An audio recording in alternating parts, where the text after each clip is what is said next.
Hello friends, मैं doctor Sushmita Gumber. आज हम डिस्कस करेंगे इंडाइजेशन के बारे में। यदि आपको भूख नहीं लगती या फिर खाना अच्छे से डाइजेस्ट नहीं होता है या फिर आपको खाना खाने के बाद अनपचन सी महसूस होती है तो ये वीडियो खासकर आपके लिए है। इसमें हम देखेंगे कि कुछ होम रेमेडीज़ हैं जिसका आप प्रयोग करके घर पे ही आसानी से इन प्रॉब्लम से मुक्ति पा सकते हैं। इसका इतना बढ़िया रिजल्ट है जो आपको महंगी से महंगी मेडिसिन या ट्रीटमेंट आपको नहीं दे सकता। तो चलिए स्टार्ट करते हैं। सबसे पहला उपाय ये है कि यदि आपको भूख नहीं लग रही है, यदि आपको सुबह नाश्ता करने का मन नहीं करना है तो आपको खाना नहीं खाना है, क्योंकि यह बताता है कि आपका पहले का खाना जो है रात का वो अच्छे से पचा नहीं है। तो इस समय हमको क्या करना है, आजकल क्या होता है कि लोग जो है समय देख करके ऑफिस जाना है या फिर किसी काम पर जाना है तो वो टाइम देख करके वो ब्रेकफास्ट करते हैं या खाना खाते हैं। तो ऐसा बिल्कुल नहीं करना है। कुछ लोगों को ये लगता है कि हम सुबह कुछ नहीं खाएंगे तो एनर्जी लेवल लो होता है। तो इस टाइम पे हम क्या कर सकते हैं, तो इसके लिए एक बेहतरीन उपाय ये है कि हम जो चावल का माड़ है उसका प्रयोग कर सकते हैं। इसके लिए क्या करना है, हमें थोड़े से चावल लेने हैं और उसको अच्छे से वॉश कर लेना है। उसमें हमको 14 गुना पानी मिलाना है और उसको तब तक पकाना है जब तक कि चावल पक ना जाए। और याद ये रखना है कि हमें उसे ढकना नहीं है। जब चावल पक जाएगा तब हमें उस माड़ को निकाल लेना है। ऊपर आधा से 1 कटोरी माड़ हमको लेना है। उसमें हमको जीरा और हल्का सा घी डाल के छौंक लगा लेना है। साथ में थोड़ा सा सौंठ पाउडर और सेंधा नमक भी हम मिला सकते हैं। और ये पीने के बाद आपको एक तो डाइजेशन इम्प्रूव होगा, दूसरा जो खाना पचा नहीं है उसके पाचन के लिए भी समय मिल जाएगा। सेकेंड, हम ये देखते हैं कि जो मूंग का पानी है, मूंग का पानी जिसे आयुर्वेद में मुद्ग यूष कहा जाता है।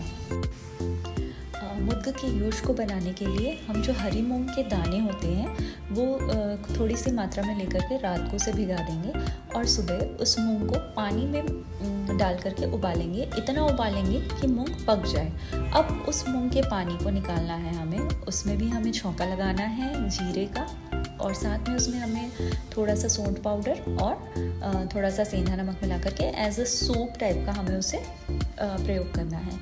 इसमें जो हम सौंठ पाउडर डाल रहे हैं, सौंठ को आयुर्वेद में अग्निदीपन कहा गया है।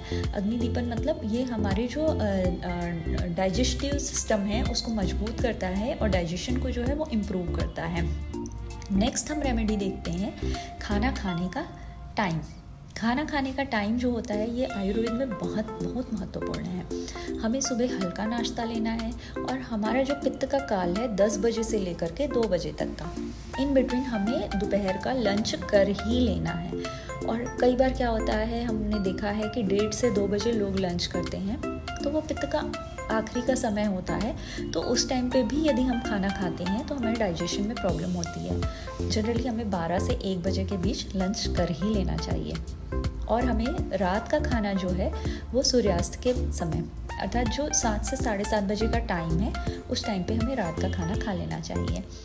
और साथ में ही हमें ये ध्यान रखना चाहिए कि जो खाना खाने का रात का जो खाना खाए हैं हम और जो मॉर्निंग का दूसरे दिन का हमें ब्रेकफास्ट करना है उसके बीच में हमें मंचिंग नहीं करनी है। यदि हमें मंचिंग करने की आदत है तो हम ज़रूर ही डाइजेस्टिव प्रॉब्लम से हम जूझेंगे। यदि खाने के बीच में हमें मंचिंग करने का मन कर रहा है या हल्की भूख लग रही है ब्रेकफास्ट और डिनर के बीच में या लंच और डिनर के बीच में, तो हम कुछ भुने चने या फिर मखाना या और भी जैसे चौलाई के लड्डू का प्रयोग हम कर सकते हैं। तीसरी हमारी सबसे बेस्ट रेमेडी है मुलेठी, हरड़ और सौंठ के पाउडर की। हमको आधा चम्मच मुलेठी का चूर्ण लेना है, 1/4 चम्मच जो है हमें हरड़ का पाउडर लेना है और 3 से 4 चुटकी हमें लेना है सौंठ का पाउडर। और इन तीनों को मिक्स करना है और हमें खाना खाने के आधे से 1 घंटे पहले गुनगुने पानी के साथ इसे ले लेना है। अब मुलेठी यहाँ पे जो है वो पित्त के शमन का काम करती है, साथ में इसमें स्निग्ध गुण होता है। हरण जो होती है वो वात के अनुलोमन का काम करती है, अर्थात जो हमारे शरीर में वायु है उसको सही दिशा में ले जाने का काम करती है। साथ में इसमें जो रुक्ष गुण होता है वो मुलेठी के स्निग्ध गुण के साथ बैलेंस हो जाता है। सौंठ का तो हमने जान ही लिया कि वो डाइजेशन को इम्प्रूव करती है, डाइजेस्टिव एंजाइम्स के सिक्रेशन को मेंटेन करती है। तो इस तरह ये जो पाउडर है ये आपके लिए बहुत उपयोगी हो सकता है। नेक्स्ट है बीच बीच में पानी पीना। आयुर्वेद में कहा गया है कि यदि हम खाना खाने के समय बीच बीच में हल्का घूट घूट पानी पीते हैं, 3-4 घूट पानी, हल्के गुनगुने पानी का सेवन करते हैं, तो वो भी हमारे पाचन को इम्प्रूव करता है। आजकल हम बोलते हैं कि पानी नहीं पीना है, लेकिन घूट घूट 2-4 घूट पानी आप पिएं तो आपका डाइजेशन जो है वो इम्प्रूव हो सकता है। साथ में ही हम छाछ का प्रयोग भी कर सकते हैं। छाछ में हम थोड़ा हींग, थोड़ा जीरा पाउडर, सेंधा नमक ये मिला करके छाछ का भी प्रयोग कर सकते हैं। अब नेक्स्ट आता है हमारी दिनचर्या।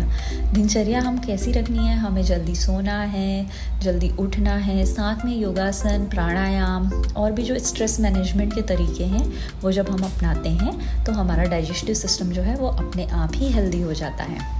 तो आपको यदि ये मेरी जानकारी अच्छी लगी होगी तो वीडियो को लाइक ज़रूर कीजिएगा और किसी भी परेशानी या आयुर्वेद संबंधी जानकारी के लिए मुझसे संपर्क ज़रूर कीजिएगा। Thank you.